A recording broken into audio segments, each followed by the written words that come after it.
Fuck recipes, welcome anti-recipes. Imagine you're walking a beautiful uncontaminated mountain trail. Now a random guy, let's call him general population, tells you that to get the most enjoyment out of this experience you will have to follow him and take the same steps as him. Now before leaving he briefly shows you the route you will have to follow. You comply, and sure enough you did enjoy the experience.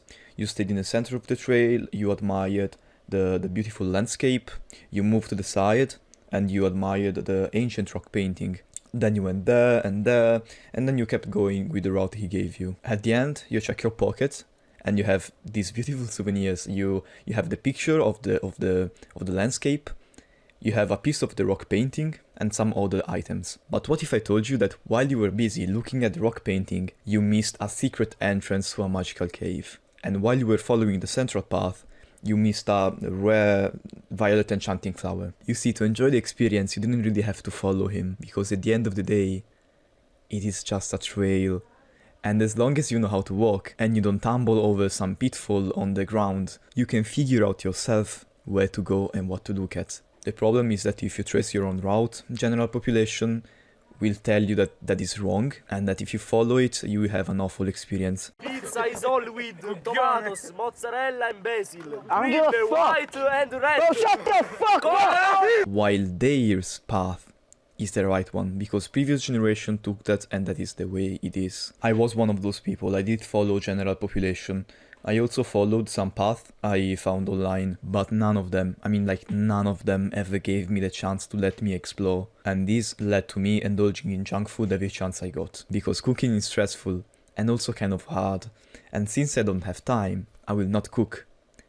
This is a very wrong mindset. So I decided to take matters in my own hands, and I created anti-recipes and the pleasure formula. What anti-recipes will do is make you aware of the pitfalls so that you won't fall in them, but it will not give you a path, a route. This means that you will create your own path, or if you want you can still follow someone else's path and then change it up a little bit, because again you know what the pitfalls are. Anti-recipes combined with my pleasure formula will enable you to enjoy what you eat and what you cook 100% of the times. Plus you will develop this skill that is essential to fight against the junk food companies, because they are the enemy, and I'm not kidding here, they use the shadiest tactics to make you buy more. And it is not just the added sugars, it goes way deeper. They take advantage of this pleasure hypothesis. What we are doing here is simply reverse engineering their tactics and applying them to our lives. And this is what my pleasure formula is about. In the past 2 years I've studied junk food and why we like it, and I synthesized everything in a detailed hypothesis, from which personally I've never gone wrong. Matter of fact, if you've seen any of my POV videos, that is me applying my own hypothesis and recording it. No recipe. I create my own route. In the next video I will expose that pleasure hypothesis. Okay, now we really want to filter out people. If you are here just because you saw my majestic face on the thumbnail, you can click off. Keep watching only if you fall in one of these categories. You are addicted to junk food. You want to improve your health. You find cooking a little bit boring and hard. You struggle with a clean diet. If you fall in one of these, you're welcome and enjoy the cooking cheat codes. Okay, now we are left with very few people, and I would like to explain you a bit better what this is all about. So usually with the recipe you are told what you have to do to achieve a specific meal. Anti-recipes will just be the pitfalls, so what you have to be careful not doing, and you can do everything else by the way, and you will end up with a,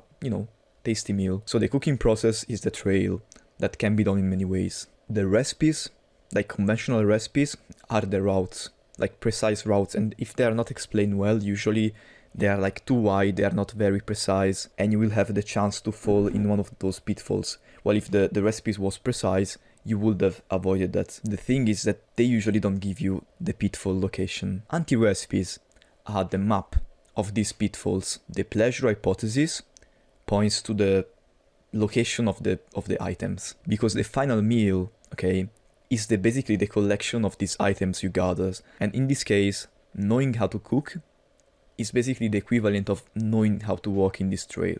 And the only way to get good at it is just by trying. There is no real shortcut to it.